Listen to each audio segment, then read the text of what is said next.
पिछड़े आदिवासियों के लिए जो प्रोफेसर्स, असिस्टेंट प्रोफेसर्स की नियुक्ति होनी चाहिए, 80% से ज्यादा पोस्ट खाली पड़ी हुई है विश्वविद्यालयों में। और जो चीज आपके हाथ में है, आप दलितों, पिछड़ों, आदिवासियों के हितैषी कैसे हैं?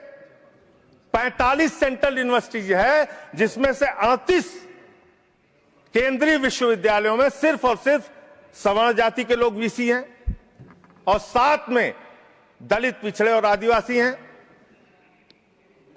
तो आप बताइए जी, आप बताइए, आप मुझे बताइए, आपको 45 में से 38 सिर्फ एक जाति के, सवर्ण जाति के लोग मिल रहे हैं और बाकी 7 आपने पिछड़ा, दलित, आदिवासी बनाया और आप कहते हैं आप दलितों, पिछड़ों, आदिवासियों के हितैषी हैं।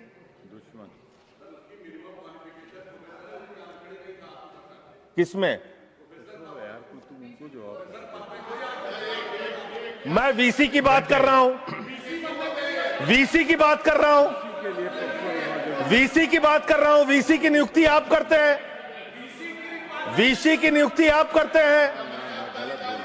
इसका मतलब दलित, पिछड़ा और आदिवासी बीसी बनने योग्य नहीं है, यह आपकी मानसिकता है। इसका मतलब आपकी मानसिकता है पिछड़ा, दलित और आदिवासी प्रोफेसर बनने योग्य नहीं है। 12 साल क्या किया आप नॉट फाउंड सुइटेबल की कैटेगरी में डाल देते हैं उन लोगों को। आप क्या न्याय कर रहे हैं उनके साथ? पूरे देश के हाई कोर्ट, सुप्रीम कोर्ट की हालत देखिए सर। देश का है सुप्रीम कोर्ट 1 और 25 हाई कोर्ट।